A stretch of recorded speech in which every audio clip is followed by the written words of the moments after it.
Okay. Hello. Here we go. So I am Heather Register Zabinden, and I am the outreach coordinator for the Bobby L. Roberts Library of Arkansas History and Art in Little Rock, Arkansas. The Roberts Library is located in downtown Little Rock, across the street from the main library, and houses the galleries at Library Square, the Butler Center for Arkansas Studies, and the Encyclopedia of Arkansas. I want to thank everybody for joining us here today. I have a few COWS-related announcements before we get started with our program. Most of our libraries are now open on specific days and for specific hours for in-branch services like computer usage and shelf browsing. Please go to cows.org to find out what days and times your branch is open. Curbside is still an option at most of the branches in the system. Again, check at cows.org for all the details because I don't want to tell you the wrong thing. At the Roberts Library, our research room and the galleries at Library Square are open on Mondays, Wednesdays, and Fridays from 9 to 11, and then from 1 to 5 in the afternoon. The early time slot is set aside exclusively for high-risk populations. So please go to robertslibrary.org for specific instructions on how to enter the building and the public health safety measures we are requiring. The library system has suspended all public in-person programs until the end of August. But of course, we're doing tons of virtual programming, including story times, cooking classes, craft activities, fun podcasts. If you can find most of these programs archived on COWS, you can find most of these programs archived on COWS YouTube channel. Just go to youtube.com and search the Central Arkansas Library System. Subscribe to the channel to get notifications of when the latest videos are posted. And follow us on Facebook, Twitter, and Instagram to fill your feed with interesting, fun, and educational content. One of the things that we at the Roberts Library is doing as part of the pandemic or because of the pandemic is collecting your stories, photographs, and art related to the COVID-19 experiences of Arkansans. We did a similar collecting initiative last year during the Arkansas River flood. So if you go to robertslibrary.org for more information or to submit your photographs and stories, we want to hear from you. Your story is important to Arkansas history. Okay, so now I'm going to take a second that I've made all the announcements, and I'm going to bring up our presenters into the Zoom. So give me just a second to click some things. I'm asking them to start their videos, and I'm also going to unmute them. Hi, ladies. Hi. Okay, so now to today's program. Mira does her part talking to your kids about the coronavirus. Hang on just a second. There we go. Now we're all four there. Okay, so I have to tell everybody, I know all of these women, and not just because I've gotten to know them by asking them to do this program. I've known many of them for years. They are all part of my child's village, and they've been very important to me. But I have to admit, I didn't know they were even working on a book until Mira was published, until it came on my Facebook feed that, here it was. So I am so excited to know that my friends are doing such an amazing thing for parents and for caregivers. As difficult as this time is for everybody, parents and caregivers are really challenged. It's been so difficult and stressful for us. School's closed, and then we were supposed to be teachers all of a sudden, and that is not a role I play well. And most of us were just keeping it together from minute to minute. I knew that my son knew what was going on, but I didn't really know how to talk to him about it. he's 11. He knows everything already, so he doesn't want to ask us a lot of questions. But this book helped me answer his questions and helped him understand it a little bit better. Good. So a little bit about our three panelists.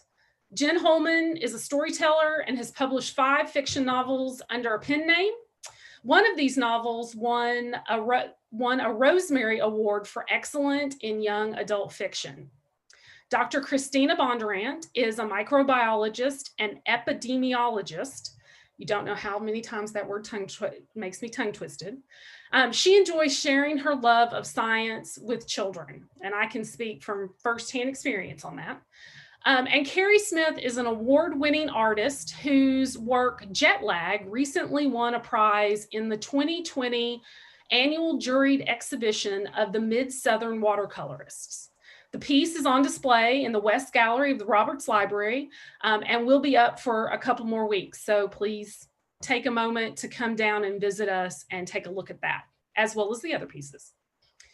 So one more thing before we get started, I want to add a programming note. Although this program is about the coronavirus and the current pandemic, the authors will not give specific recommendations. Please direct those questions to your local health department or go to the Centers for Disease Control website at cdc.org. If you have specific medical questions about your family's health and safety during this pandemic, please talk to your healthcare provider. Okay, ladies.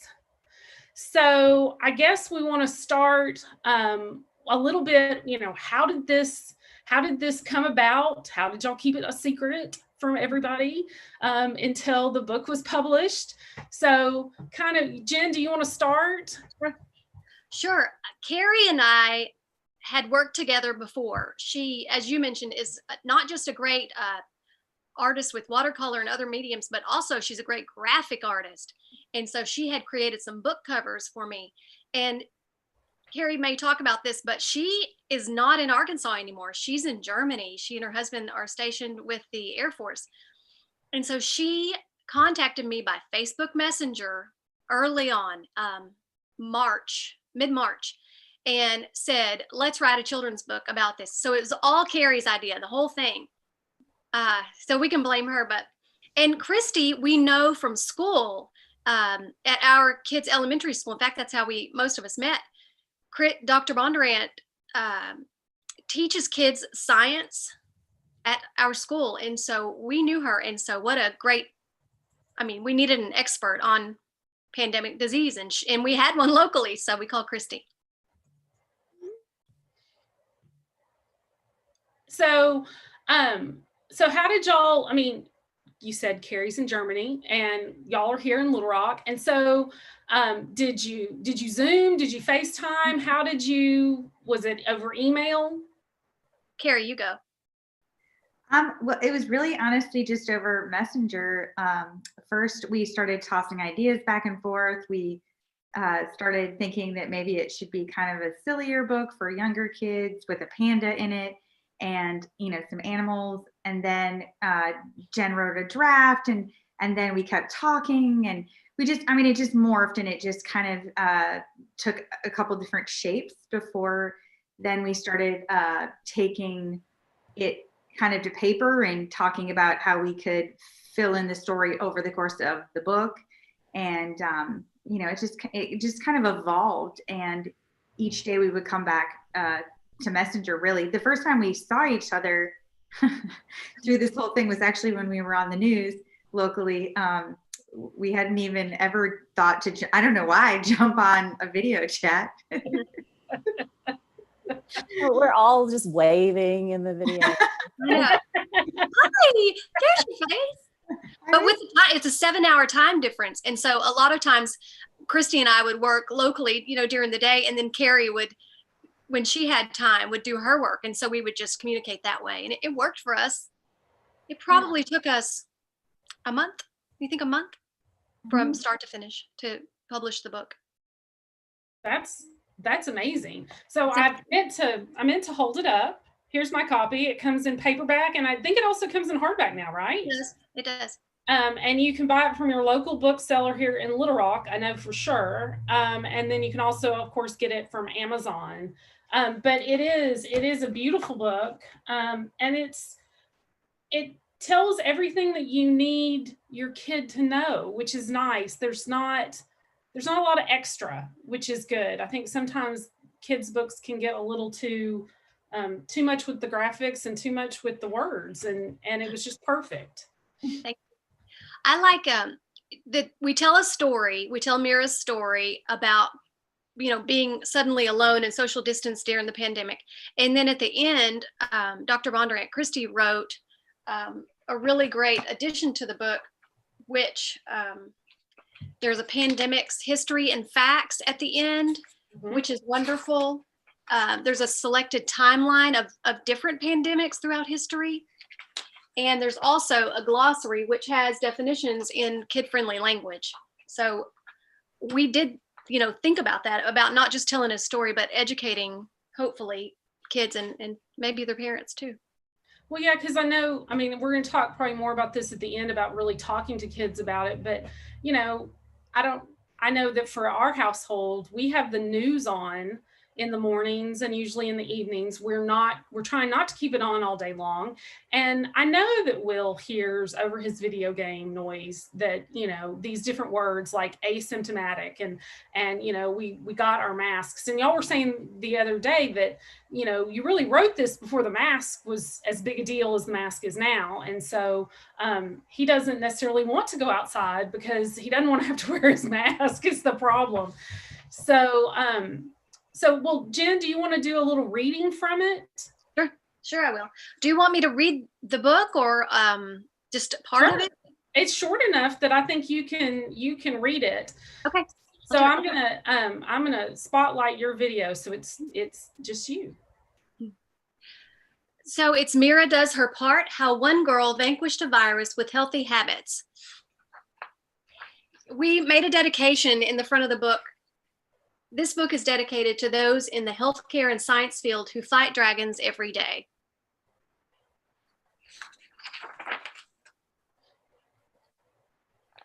Friendship from a distance is not the same. Watching, waiting, wishing things hadn't changed. So this is Mira, and she's standing at the window looking outside, and here she is in the floor of her house with some toys she has. I miss my friends. I miss karate class. I even miss school. How can a virus make the whole world sick? The last time I had a virus, all it did was give me a runny nose. My parents say this one is different. They say we must fight the virus. We'll come back and talk to Cary about some of these images, I'm sure, but these are some of our favorites. Kristy calls them Dreamy Dragon. And this is my favorite page. So Mira says, on guard. And she's imagining she can fight this virus. She's imagining the virus as a dragon. Mom says one of the best ways to fight a virus is by washing our hands. A virus needs a host to survive, but if we wash it away, I love this image too. Mm-hmm. And so she's imagining as she washes her hands, she's the dragon's drowning, it's washing away. This new virus spreads quickly from one person to the next, even when they don't know they're sick. And Mira says, so it's up to us to stop it? And her mother says, yes, before it even starts. And I think you'll notice that Mira's mother has on a lab coat, and that is definitely a nod to Dr. Bondurant, to our Kristy, who is a scientist. And so here Mira sneaks up on the egg, the dragon egg, and you can see the germs kind of escaping the egg in her imagination. We sneeze into our elbows. We stay home if we are sick. We all must do our part to stop the spread, not just for ourselves. Babies and older people aren't as strong as we are. What about kids, Mira says. Sometimes kids have trouble fighting viruses too, her mom says. You mean kids with asthma like me? in this image, there's a lake of people, different helpers and people who we're thinking about when we wash our hands and stay home. Change like this is hard, Mira's mom says. Mom, I don't like social distancing. And her mom says, pandemics pass if we all do our part. But what can I do to fight a virus, Mira says. A pandemic sounds so scary.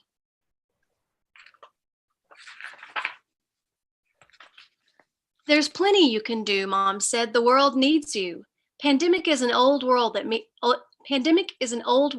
means all people. We can beat this nasty virus if all people work together.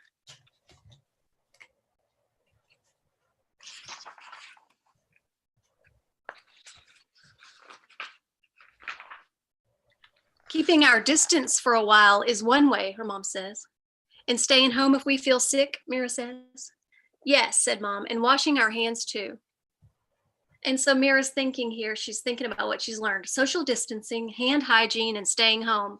And then she sketches her thoughts. I have the power to vanquish a virus, she says. Be gone, virus, and be well, world. The last page says, great job, Mira. Keep doing your part. And then, of course, starts the pandemic history and facts. I love that. I love that you made her a girl, because I mean, you got to pick, right? Who, you know, and so you made her a girl. I love that she's strong and powerful, and that, you know, and that the story that it conveys, that, you know, it's really up to each of us to make this thing go away. So yeah, let's talk to Cary for a second about the art, you know, about Mira's great hair and the dragon imagery and the lion that, you know, in that one page where the lion is over them. I mean, those are just the little subtleties. It was really nice. Tell us how you came up with all those ideas. Well, not all of them, but you know what I mean. Thank you to start. Well, I typically, I'm a watercolor portrait artist. That this is a painting of my children back here.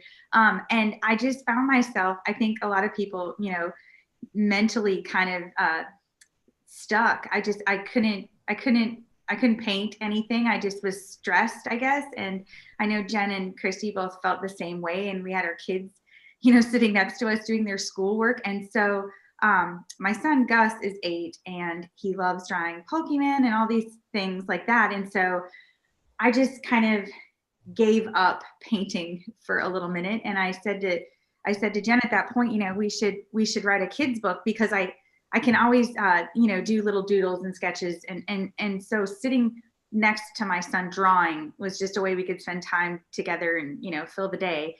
And it gave me something to do. So I just honestly sat down on the floor next to him and I started drawing things. And we started, you know, finding just kind of thoughts of what would fill each page, but laid out quite a few pages of the book, not really knowing at that point how long it would be.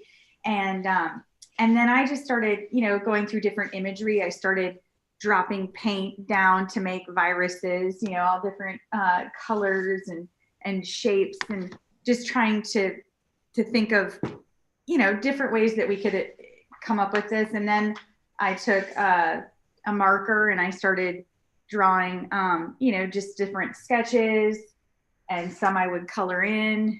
And really her hair came about because I am a watercolor painter and I love how the watercolor spreads, you know, and I wanted it to feel like Mira was sort of, I don't want to say melting into the background, but I also wanted to create the repetition of the shape of the virus in droplets, that it's all around us sort of in a way, you know, and repetition of shape also just for the design element of the book.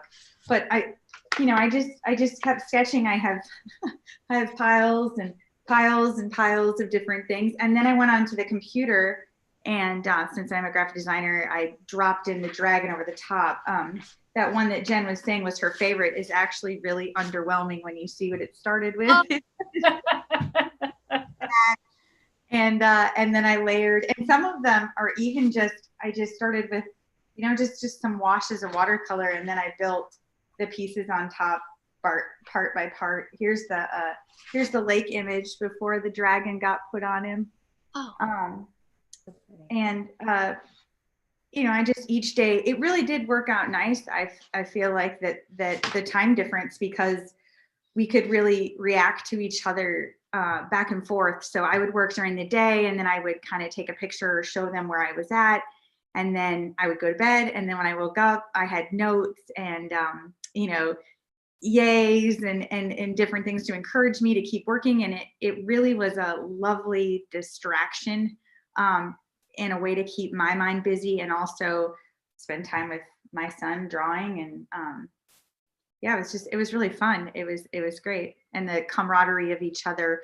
I know we're all supposed to social distance, but I've been hearing people say that, maybe that's not the right word for it, because that social aspect of talking to them each day and having something to think about actually really kept me sane.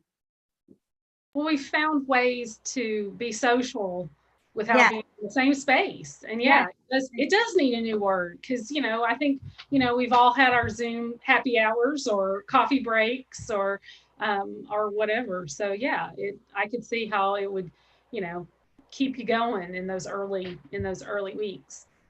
Well, Kristy, let's talk about talking to kids about the science and about, how you're talking to your kids and the new questions that they're asking now. I mean, at the beginning, we were so busy with school, and now summer's, it's summertime, and we want to go to the pool and we want to go to the lake and all that kind of stuff. So talk a little about that. Sure. So I think, initially our kids had a lot of questions. We wanted to address that throughout the book. And just in general, when I go into a class at a school, we start out with a lot of questions. And one of my favorite things to do when I start a science lesson is actually to start with a fiction book that has some sort of aspect that we're going to talk about. So we may be talking about weather, but we're going to talk about a girl's imagination through this book talking about rain, but it's not necessarily a fact-based, description of rain. It's really just how she experiences it. So we start that, the kids have questions, we move forward, we move into the fact-based materials. But what I love about this book is that, we have the imagination and those facts are right at the end. So we're able to answer their questions directly. It doesn't have to be, me teaching it in front of a classroom of kids, although we do provide a free teacher's guide as well. So if teachers are interested in that, that's something they can download. But the book itself kind of flows the way that a lot of my lessons have flowed before. So I love that part of it. And what Jen and Cary brought to are just amazing. As far as questions right now, I mean, my children are a little bit older, preteen, teenager age. And so when we stopped and, slowed down and stayed home, it was really interesting. They had a few questions, but they were really wrapped up in school. And, so we addressed those questions. Their dad and I were able to do that. But this summer, they really have a lot more questions. What's Christmas going to look like? And how long are we going to have to do this? And, they were very willing and accepting to wearing masks out in public, but, they did, wonder how that actually was helpful. My mask protects you, your mask protects me. So I found that as we're moving around more and as more activities are happening, again, with some, public health measures and protections in mind, there's still a real need for Mira and the example that she shows us and how we can all play our part in our role in this whole, in protecting others. Yes.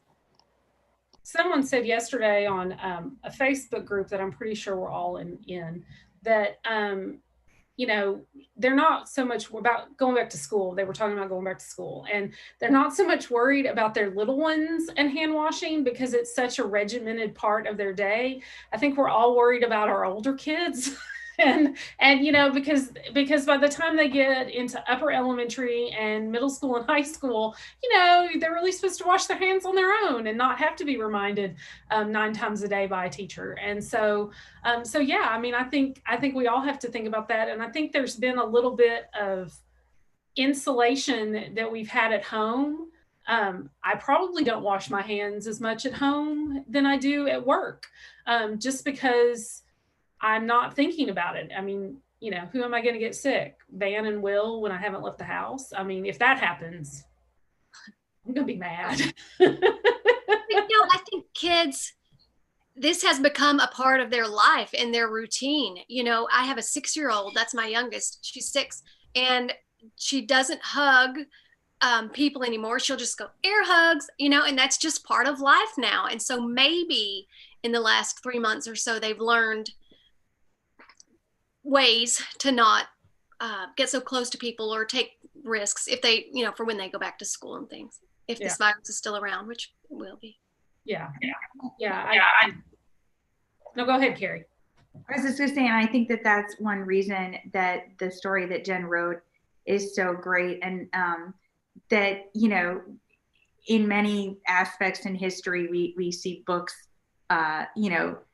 mirroring what's happening in life and recording it, and that our kids are not going to know any different, because this is their experience and this is their life. But to have, this book to maybe someday share with their family if this all, hopefully passes and they all go back to normal, and they can talk about it and have a way to kind of process it too, and know that it was real and that it affected everybody and that it was, a big deal for them.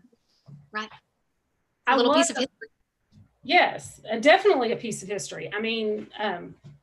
I was so excited when I saw the timeline.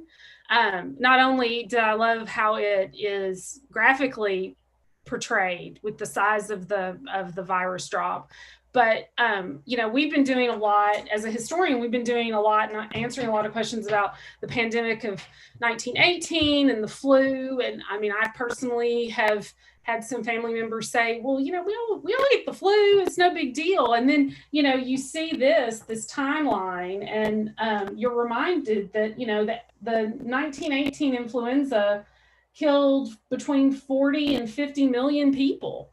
That's a lot of people. And I had, a long time ago, I took a class on the bubonic plague, but I had forgotten that was so long ago. So I loved seeing that added as well. So thanks for adding the history in with the science and the art and the language. I think we hit a lot of topics: the science, your social aspect, that social and emotional health for kids. Obviously the history was in there as well. I feel like it was such a well-rounded project and was just a great opportunity. Well, great. Well, let's see if we've got some questions. I'm going to give people a minute because I forgot to type your questions here in the chat when we got started. So if you do have a question out there that you would like to ask our 3 ladies, you're more than welcome to type it in the chat. Please don't type it in the Q&A, although I do have that open. So if that accidentally happens, I can check that. But if you have any questions about, maybe, how you would talk to your kids or where you can get the book, please let us know. One of the things that I personally have enjoyed a little bit about this time, and I'm pretty extroverted, so it's unusual for me, but I have enjoyed kind of slowing everything down and not being the chauffeur and trying to figure out how to get, I just have one, and trying to get him to different things a lot of times can be a challenge, and then do homework. So I've kind of enjoyed that slightly reset that we've had. Yes. I have 2. We're goers, we probably overextend ourselves a little bit with 3 kids, and they have music and sports and things. And so we were going all the time. And so when the world stopped when on March 11th, there was no school and we all just kind of looked around and there were no activities and we were just home, took some getting used to, but I think, I mean, my kids, they're closer now. I think that their relationships have really blossomed because that's their friends. Siblings are their friends now. And besides us all being together. So there are definitely good parts about it too. Carrie, do you want to talk a little bit about being in Europe during all of this? Well, I think we got the wave sooner than you guys might have. We're kind of in the middle of Germany, but actually we didn't shut down until like pretty much the same time you did. I think that was the exact same week that my kids ended up at home. They do go to a Department of Defense school, so it follows a regular American school calendar pretty closely. And we did the same virtual learning.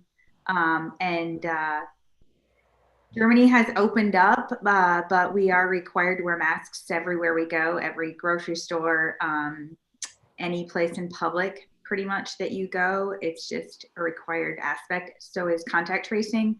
I took my kids to the pool today, which is allowed, but you typically pay ahead of time so that you're not exchanging any money, and they scan a Q code off your phone. Wear your mask to get inside, but the Q code is linked to all my personal information I entered online so that they can get a hold of me if someone did have the virus at the pool. And Germany's been doing pretty well with their numbers and their outbreaks. I live in a quiet village. So life has been very quiet for us too. And I keep telling my kids, at least I grew up in rural Minnesota. Honestly, this time was very similar to my childhood. There wasn't all these sports and activities, and you just went outside and played, or you found some neighborhood kids, or you read a book because, we didn't have all the choices of video games and TV my kids have. They're just living the luxury life. But, I felt the same. I'm much more introverted, and, I think that one of the best lessons I felt in doing the pictures of the book, I talked about this in another one of these that we did, is that, any kid can go on a journey to anywhere they want to in the whole wide world if they take out something to draw with and just open up their mind, and I encourage all the kids, even now that things are changing, get off your video game and draw what your own video game would look like. Draw those interfaces and be the person who imagines all these things for the next generation, because I think that that's an important thing to do with your little brains. I love that.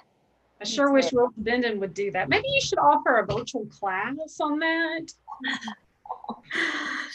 One thing I did read was we were beginning to worry about how much time our child was spending on the video game. But he is on with his friends. They are talking, with their headsets, and they're having these conversations. And my husband read a study where it said, don't worry about that because they are actually socializing. And so I don't feel as guilty, but it's a lot of screen time. Well, and the weather, now that it's, summer, I hope that everyone, now that school is done and we're not sitting, inside doing that, I hope everyone's at least getting out for some fresh air. Yes, definitely. Although it is getting hot here. Yes, it is. I don't know how fresh the air is. It's humid, that's for sure.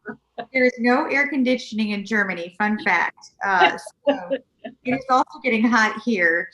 I think today we hit 85 where I live, and tonight we'll be a little sweaty.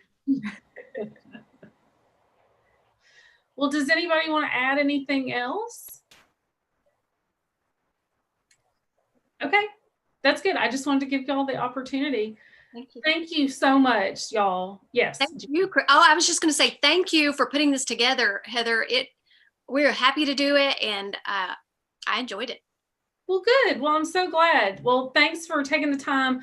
For participants who have attended, you'll get a survey in the next couple of days. And the YouTube Live actually worked. So this will be up on YouTube as soon as we hit end.